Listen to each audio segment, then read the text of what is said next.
মিনিটের মধ্যে এখান থেকে সবাই নিজের নিজের বাড়ি চলে যাবে, কেউ দাঁড়াবে না, কেউ যেন না থাকে। আইসি সাহেব, আপনাকে আমি বললাম অ্যারেস্ট করে রাখবেন যেন আগামী 5 বছর বেরোতে না।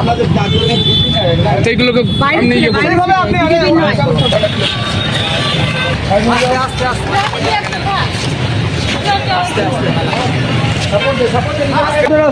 আপনারা ভিতরে যান।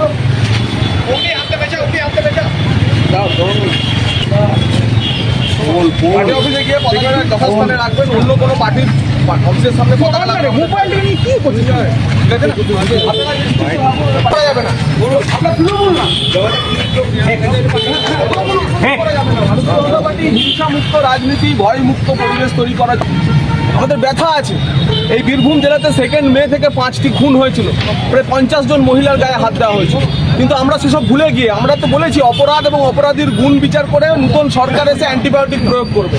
কিন্তু ভারতীয় গতকাল রাত থেকে হঠাৎ করে কিছু নতুন বিজেপি হয়েছে, তারা চতুর্দিকে তাণ্ডব চালাচ্ছে। এটা আমরা করতে দেবো না। আমি নিজে রাস্তায় নেমেছি। তার দায় কি বিজেপি নেবে? কোনো বিজেপি দায় নেবে না। পুলিশ প্রশাসন, আমি এসপিকেও বলে দিয়েছি যে কড়া ব্যবস্থা নিন, যাতে আগামী 5 বছর এরা জেলে থাকে।